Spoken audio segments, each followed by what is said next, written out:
Characters. Some would argue the most important part of any given narrative, the aspect from which we experience the whole story from, the eyes from whom we see the world, the ears from whom we hear about the concepts and ideas being executed in front of us. Many argue characters are what allows us to enjoy really any form of media, while some people enjoy Attack on Titan. But let us not make fun and be angry at Attack on Titan. Let us make fun and be angry at Yugioh today. Let us all come together to talk about Yugioh's worst characters. These are the top 10 characters who have either pissed me off or just made me groan every time they showed up.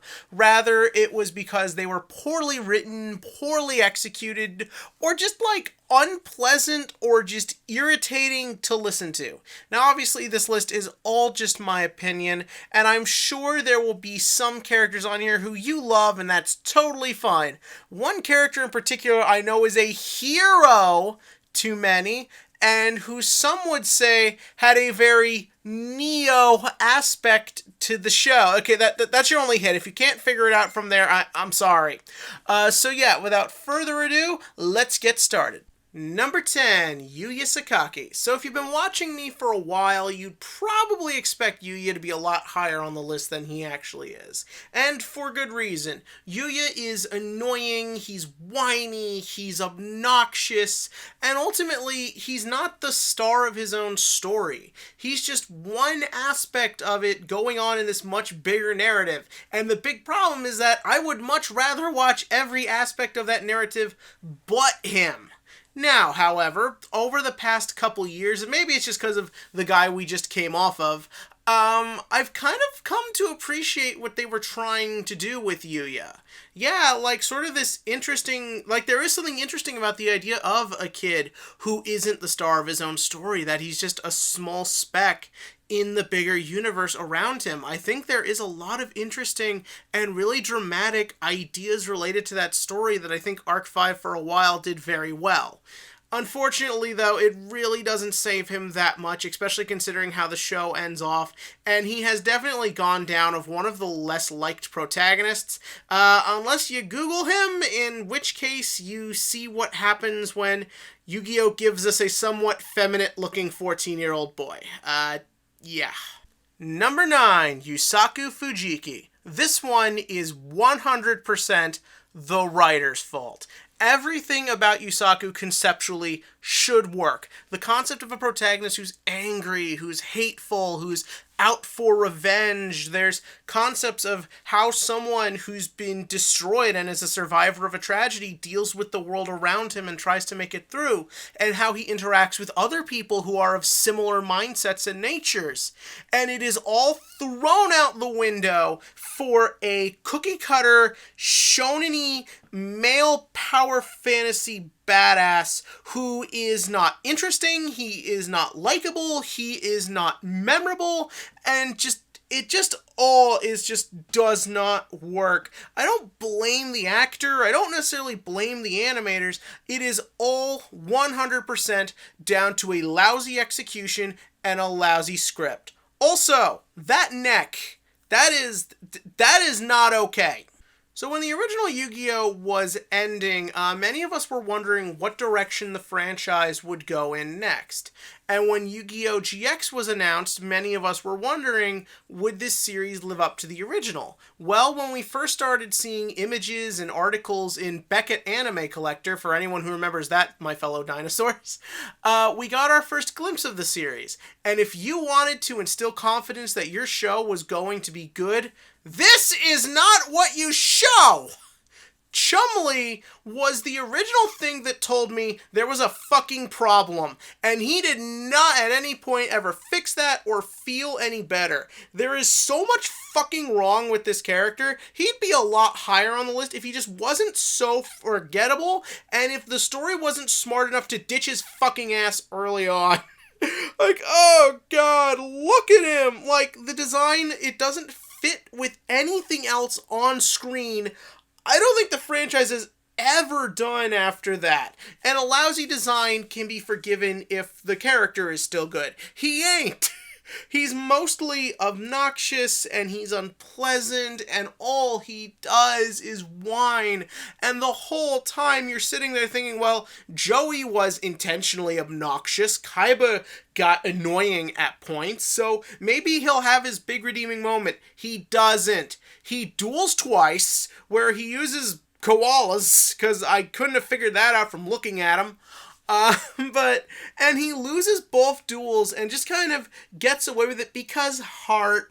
And then he gets to, like, design cards and he's just gone. Like, they knew they made a mistake and they got rid of him. The worst part about Chumley is, in my opinion, that they gave him the ability to talk to spirits. In the original series, this was treated as a really important, really big thing that made you an especially integral part of the universe. Well, now it's just going to fat losers who love grilled cheese. And I know that's the 4Kid stuff, but who fucking cares because it's fucking Chumley. Number 7, the man, Gogonzaka. Okay, look, I get it. In a world where you're trying to make your Yu-Gi-Oh characters less overly masculine as they were in previous series, that you would want someone who is sort of a parody of those masculine tropes. And I also do appreciate a lot of Gogonzaka's early scenes with Yuya. I think it's an interesting change to make the best friend dynamic more of a big brother watching out for the little brother dynamic. I think that's nice. But apart from that, like, this guy is useless. He does nothing once the Lancer arc gets started. I don't even understand why he gets to be part of the Lancers. He's not a particularly good duelist. He's not playing a particularly exciting deck. And I know people like Super Heavy Samurai, but for me, they were just pack filler. And that's how I describe this guy. He's filler.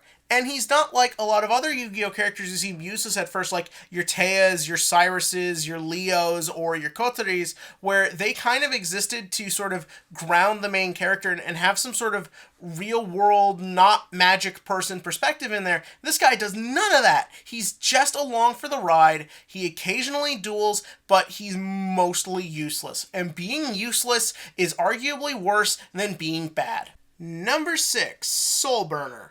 So, to tell you the truth, when I first started thinking of this list, I never thought this guy would be here. Yeah, I really didn't think I had any disdain for him at all, but the more I worked on this and the more alcohol I consumed, he just kept coming back up and he just kept going higher on the list until I realized, I fucking hate this guy. Like, Soulburner is such a wasted opportunity. And look, I understand, obviously these Yu-Gi-Oh seasons are produced pretty close to each other, but there's no way they didn't realize that people weren't responding positively to Yusaku, and there had to have been some desire to make something better, which is why I assume we get another Lost Incident victim. But just like with Yusaku, it's totally wasted.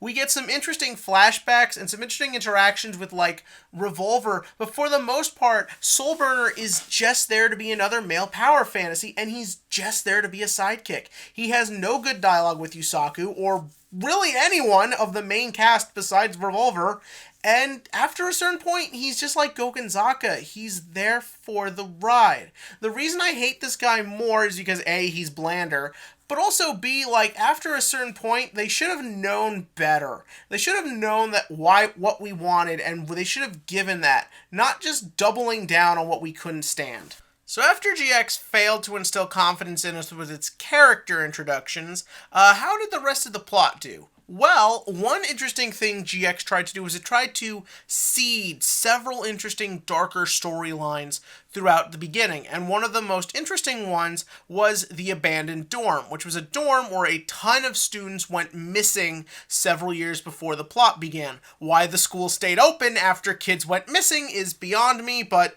GX.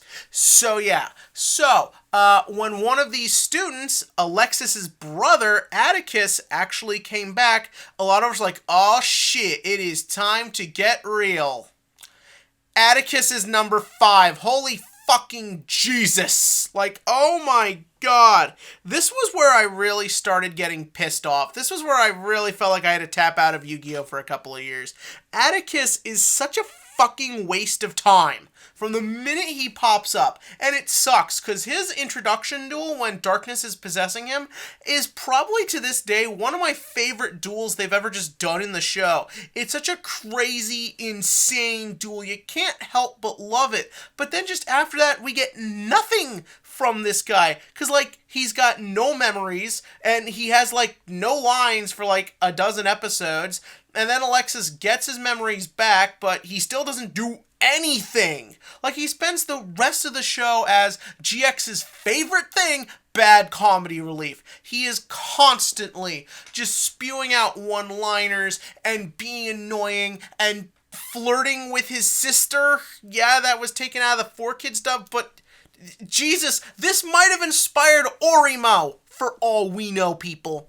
Think about that for a second. Okay, you don't have to, probably didn't. But like, oh god, it was just for nothing. Everything was for nothing. We never really did anything with the abandoned dorm plot. We never learned what Atticus was doing on the other side. We never even really learned why he's picked over anyone else for this bullshit. Like, it's all so terribly done, and he's just the embodiment of setting something up, getting people invested, and then not delivering because fuck it. Like, oh my god, I'm sure GX fans will get on me about the GX hate, but like, there's no way anyone's defending this guy. Let's just move on. Number 4, Tokuonosuke. See, I can criticize Zale. Tokuonosuke to me is the epitome of just an unpleasant Yu-Gi-Oh character. I don't think there isn't a single thing about this character that works at all. First and foremost, just from the minute you see him, the design is terrible. The giant forehead, the weird colored glasses, this goofy hat, none of it fits, and it really just isn't pleasant to even look at. From there, his voice is irritating. I don't necessarily blame the actor because he's just doing what he's told to do, but how the heck did this thing get through an entire approval board before someone was like, this is a bad idea? And then apart from that, he's just not written very well. Yeah, I get the whole he's got a bad past, and Yumo recognizes that, so he forgives him for trying to pull a stupid scam in episode 6. I get that. But that's like the next time he really does something important is like 30 plus later, where he's running another fucking scam. Like, that's it. He's just causing trouble all the time when he's on screen. And don't get me wrong, I think you could do some fun stuff with that. You could get some good comedy out of that. You could get some interesting drama out of that. But he's not used enough for that to be important. But look at him. Can you blame him? Number 3, Ishizu Ishtar. So believe it or not, Ishizu actually has a very important place in my history as someone who tries to analyze and understand fiction, because Ishizu was the first time I realized that a character could exist solely to give exposition. Jesus Christ, I thought this character was lazy when I was a kid, and I think she's lazy now. The only reason Ishizu exists is to explain the plot to people. What does she do when we first see her? She explains the plot to Kaiba. Next time, she explains it to Yugi. She explains it to Odeon. She explains Meg. Explain. That's it. She serves no real purpose. She has one duel that ends in proving why her exposition is bullshit. Think about that, people. Now, yes, many people will argue that lots of stories have exposition characters, and many would argue that sometimes you just gotta bite the bullet and write one in. All this is true, but the reason it can work for teacher characters or characters who survived a prior tragedy is because they're written with a level of personality and just interesting character ideas that it gets you through those scenes where they're just explaining shit. Ishizu has no personality. She doesn't really do anything. In fact, I don't even think she moves or has a different facial expression. That's a problem. Number 2, Jaden. Okay, it's time, everybody. It's time to talk about Jaden. Okay, look, I understand people love Jaden. I understand he has a lot of fans and a lot of people really got invested in his whole character. And that's totally fine. I totally respect that. And I do appreciate that Yugioh did want to do a different kind of character instead of just repeating Yugi, which they very much could have done for the next series, but in my opinion, Jaden is just a mess from start to finish. Nothing about him works at all. So for starters, when he's introduced, he is lighthearted and goofy. He's pretty much everything that was anime protagonists at the time. He's just that. None of the depth or interesting aspects of the other characters are there at all. And that's what he is for the first arc, which is filler, which isn't to my taste, but I could kind of forgive if when the darker shit happened, if he transitioned with it. He sort of does a bit during the Shadow Riders arc, but he's still just kind of goofy, innocent Jaden at the end. Then season 2 happens, and I start really not liking this guy at all. So after a first part that is just more the same crap as before, Jaden loses his ability to see his cards because Yugioh, and disappears for several episodes, which is fine, I suppose. Especially because, like, that's when Chaz gets brainwashed and is trying to take over the school, but as usual, that's played for a bad joke because GX. And then Jaden comes back with Neos, and you think shit's about to go down, and it doesn't. Because, like, Chaz then takes over the whole school, and then gets Alexis and Bastion, and Jaden just doesn't care. Like, he doesn't care about anything or anybody. He just kind of sits there and makes bad jokes. That is Jaden. And don't have me on his crap, it's the dub. I've checked. He's just as obnoxious in the Japanese as he is in the English. But so yeah, and so, like, he's then not doing anything about the problem of his school being consumed by a cult. Like, for all he knows, Sartorius is doing weird orgies with Alexis, because that's a thing cults actually do, and then, like, he beats Sartorius, and I guess still doesn't really seem to care, and when Season 3 happens, it's like, yeah, Season 3 fixes a lot of GX's problems, but it's still a lot of the same issues with Jaden, because it's very clear this whole Yubel story arc was just thrusted upon him. There's almost no inkling of this in the first 2 seasons, and if you really wanted to do this character with a tragic past and represent him as a flawed human being, brilliant, do it. But the problem here is that because it's introduced so late, it just sort of makes him seem emo and whiny. And that's really what I think of when I think of Season 3 Jaden. He's just whining all the time. Rather it's whining over Jesse or whining over Yubel. And then when he becomes fused with Yubel, everyone's like, oh, Season 4 Jaden's the best. He's all cool and edgy and his jacket is all frilly for some reason. This was like the epitome of Edge Boys. Like, this was when Sasuke was like the most popular anime character. And I don't like Season 4 Jaden either. Once again, since he wasn't built up properly early, he just comes across as whiny, only this time they just repeat the same story arc with him probably 3 or 4 times, just the I can't have friends anymore because I'm too dark. And then, like, something happens that reminds him it's okay to have friends, and this is repeated over and over and over again. And then the show just kind of ends, repeating the message for a final time, and then I just sit there and hope Jaden dies of heat stroke in the desert, and he doesn't, because GX couldn't even give me the one thing I wanted. And we get him again in Balance Beyond Time, and we haven't seen him since, and hopefully never will again. Jaden is just nothing about this guy is right or works or is executed correctly. He's just a mess from start to finish, and he really gives off the impression GX wasn't really done with any other intention than to be more of a slice of life comedy. So yeah, that's it. We got Jaden out of the way. But wait, how could he be only number 2? Some of you are wondering. There's still one more spot left, and the character you usually make fun of is now done. So, who else could be left? Well, let's just move straight on to number 1. Yeah. So, many people are going to look at my number 1 pick and think, what the hell, why that person? Well, hear me out. There's a really good reason. So number 1 is actually Luna.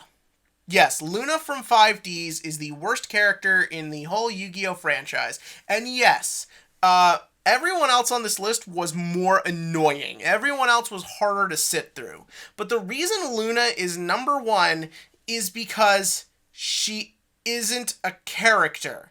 She isn't someone to follow or like or be interested in. Everyone else on this list had moments of their own. They had attempts at personality. They had senses of identity. They didn't work and they fell flat, but there were attempts. They never at any point bothered to give Luna any discernible character at all. Think about this for a minute. You can probably name the personality traits of the other characters on this list, or at least what the point to their personalities was. Can you name anything about Luna? Like, Try. Really try. What is Luna's personality? I have no idea. Who are her friends? I have no idea. Is she a girly girl? Is she a tomboy? Is she shy? Is she friendly? All of these things are the things that make characters, and Luna doesn't have it. She has no individual relationships. She has no life outside of her brother. She has nothing. She doesn't even have a goddamn story arc, because any attempt at giving her one just becomes development for Leo. And Leo's not that more likable or anything at all, but at least he had fucking something. Even when they made it look like Luna was gonna do something, she just fucking didn't, because, like, she's gotta fight the monkey guy. But no, she disappears in some sort of weird Return to Oz knockoff. Leo's gotta fight the monkey guy in one of the most miserable, unfun duels to watch they've ever put on screen. Good fucking God. And then she comes back and just is like, woo, it's me, here's Ancient Fairy Dragon before it gets banned. Woohoo, I saved the day, everyone gives me the credit, and Leo's my sidekick. And that really sums the whole character up. The show tells you why she's important. They never show you. And show don't tell is the most important part of visual media. And they did not even get that right with Luna. Her only role is to be the fifth signer and to be Leo's sister. That's it. She has nothing at all to her. And as much as I appreciated 5D's tried to give us another girl main character, and one who isn't like really fan serviced or anything, is nice, it's all for nothing. And that is really the worst part about Luna. She is not hateable. She is not annoying. She isn't anything. And if you couldn't even get that right, if you couldn't even get me to dislike her, that's the biggest sin possible. And looting her, which the internet has done. Don't Google Luna. Just trust me. So yeah, that was the list. Obviously, there are some picks here that I know people will disagree with, and that's totally fine. Give me your list of your most hated characters. Tell me why you don't like them. And if you have rebuttals, sure, go for it. That's totally great. I love getting to hear people's different reasons and stuff, even if I'm not always good about responding to comments. So yeah, that is that. That is my list. And let's see your lists, all that good jazz. And join me next time for when we count down the best Yu-Gi-Oh characters. I promise it's obviously going to be a much happier list. But give me your comments on all that below. And as always, click to like, click to subscribe, and join me next time for some better characters.